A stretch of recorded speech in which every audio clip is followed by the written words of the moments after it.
RTI Live News. Ask for right. Namaste, welcome to RTI Live News. GO 445/2025 June నాటి tender ప్రకారం వర్ధన్నపేటలో పాత ఆసుపత్రి స్థలంలోనే 100 పడకల ఆసుపత్రి నిర్మాణాన్ని పూర్తి చేయాలని డిమాండ్తో వర్ధన్నపేట సాధనా సమితి చేపట్టిన రిలే నిరాహార దీక్షలు 3 రోజులు కొనసాగాయి. ఈ దీక్షలకు జ్యోతి బాపులే సంఘం మద్దతు సంఘీభావం తెలిపింది. ప్రభుత్వాలు మారినప్పుడల్లా ఇష్టం వచ్చినట్లు నిర్ణయాలు మార్చుకుంటూ పోతారా అని సంఘం సభ్యులు ప్రశ్నించారు. కాంగ్రెస్ ప్రభుత్వమే స్వయంగా 2025 జూన్ 11న వర్ధన్నపేటలో 100 పడకల ఆసుపత్రి నిర్మాణానికి టెండర్ నోటీసు జారీ చేసిందని గుర్తు చేసిన సంఘం సభ్యులు కనీసం ఆ టెండర్ ప్రకారం చర్యలు ఎందుకు తీసుకోవడం లేదని నిలదీశారు. ఇప్పటికైనా ప్రజల ఆకాంక్షలను గౌరవించి పాత ఆసుపత్రి స్థలంలోనే 100 పడకల ఆసుపత్రి నిర్మాణాన్ని పూర్తి చేయాలని డిమాండ్ చేశారు. మరోవైపు వర్ధన్నపేటలో 100 పడకల ఆసుపత్రి నిర్మాణానికి స్థల సేకరణ పూర్తయిందంటూ కాంగ్రెస్ నాయకులు చేస్తున్న ప్రచారాన్ని వర్ధన్నపేట సాధనా సమితి ఖండించింది.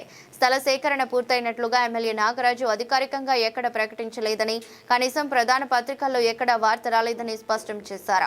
కాంగ్రెస్ నాయకులు అసత్య ప్రచారం చేస్తూ ప్రజలను తప్పుదో పట్టిస్తున్నారని మండిపడ్డారు. అంబేద్కర్ విగ్రహం ముందు గత 3 రోజులుగా వర్ధన్నపేట 100 పడకల సాధన సమితి ఆధ్వర్యంలో జరుగుతున్నటువంటి నిరాహార దీక్షకు వివిధ ప్రజా సంఘాల నాయకులము ఇక్కడ హాజరు కావడం జరిగింది. వారికి మద్దతు తెలపడానికి ఇక్కడికి రావడం జరిగింది. తెలంగాణ ఉద్యమకారులు కూడా ఇక్కడ ఉన్నారు. గత 15 సంవత్సరాల క్రితం నుంచి 25-30 పడకల ఆసుపత్రిగా ఉన్నటువంటి ఆ ప్రభుత్వ వర్ధన్నపేట ఏరియా హాస్పిటల్ ను 100 పడకలుగా అప్గ్రేడ్ చేస్తూ గత ప్రభుత్వం జీవో తేవడం జరిగింది.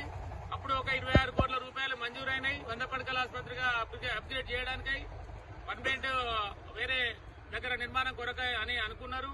కానీ ఇప్పటి వరకు కూడా తర్వాత కూడా ఇంకా 13 కోట్ల రూపాయలు రావడం జరిగింది. అంటే ఇప్పటికి సుమారు 40 కోట్ల రూపాయలు వర్ధన్నపేటలోని 100 పడకల ఆసుపత్రికి ప్రభుత్వ నిధులు వచ్చినప్పటికీ ₹1 ఖర్చు పెట్టకుండా దానిని ఏదో వేరే ప్రభుత్వ భూమిలోకి, ఎండోమెంట్ భూమిలోకి మారుస్తామని, అక్కడ పెద్దది నిర్మాణం చేస్తామని చెప్పి ఈ కాకమ్మ కథలు చెప్తూ కాలయాపన చేస్తున్నది ఈ ప్రభుత్వం, గత ప్రభుత్వం. ఇప్పటికైనా కేఆర్ నాగరాజు గారు, వర్ధన్నపేట ఎమ్మెల్యే గారు చేయాల్సిన పని ఏంటిదంటే ఇమ్మీడియట్లీ ఉన్న తక్కువ స్థలమైనా సరే ఆ 30 పడకల ఆసుపత్రిని 100 పడకల ఆసుపత్రిగా అప్గ్రేడ్ చేసి అందులోనే నిర్మాణం చేయడానికి మనకు స్థలం కూడా ఉంది, చేయండి. మీ ఎండోమెంట్ ల్యాండ్, మీ ఇంకేదో జ్యోతిరావుపులే అక్కడ హాస్టల్ నర్సే అకాడమీ ల్యాండ్, ఇదంతా ఇంటిగ్రేటెడ్ స్కూల్ అని అదాని ఇదాని అంతా పర్సన్ చేద్దాం తప్ప దాని నిర్మాణం లేదు, దానికి నిధులు లేవు. 200 కోట్ల రూపాయలు ఇంటిగ్రేటెడ్ స్కూల్స్ నిర్మాణానికి మంజూరైనాయని చెప్పి పాలాభిషేకాలు, క్షీరాభిషేకాలు చేసుకున్నారు. దాన్ని ఇప్పటి వరకు ఏమి మొదలుపెట్టిన పాపన పోలేదు. ఇప్పటికైనా వర్ధన్నపేట ఎమ్మెల్యే గారు స్పందించండి. గత ప్రభుత్వం సరైన పనులు చేయకపోతేనే వారిని ఇంటికి తరిమి వాళ్ళ అధికారం చేతులు లేకుండా చేయడం జరిగింది. ఇప్పుడు 2 సంవత్సరాలు గడుస్తుంది. మీరు వచ్చి ఏమి అభివృద్ధి చేస్తారు మీ వర్ధన్నపేట నియోజకవర్గాన్ని అని చెప్పి మేము ఈ సందర్భంగా అడుగుతున్నాం. వర్ధన్నపేట సాధన సమితి, 100 పడకల సాధన సమితి ఆధ్వర్యంలో మరియు అఖిల భారత మహాత్మా జ్యోతిరావు పులే సామాజిక న్యాయ వేదిక రాష్ట్ర అధ్యక్షుడిగా వివిధ ప్రజా సంఘాల నాయకులతో మేము ప్రశ్నిస్తున్నాం, మళ్లీ అడుగుతున్నాం. వెంటనే ఆ 30 పడకల ఉన్న ఏరియా ఆసుపత్రిని అర్జెంటుగా 100 పడకల ఆసుపత్రిగా అప్గ్రేడ్ అయింది, ఆల్రెడీ అయిన దాన్ని అక్కడే నిర్మించంటాను.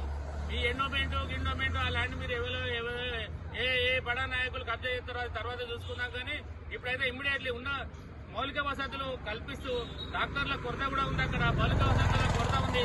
ఇంతకుముందు కూడా మేము ఇక్కడి నుంచి బస్టాండ్ వరకు మా ధర్మ సమాజ్ పార్టీ ఆధ్వర్యంలో, వివిధ ప్రజా సంఘాల ఆధ్వర్యంలో నిరసన ర్యాలీ కూడా చేయడం జరిగింది.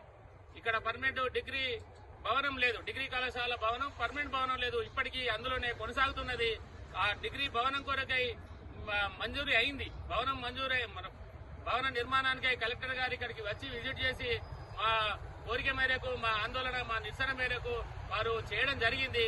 కానీ దానికి కూడా ఇప్పటి వరకు పర్మనెంట్ బంగ్లా నిర్మించట్లేదు.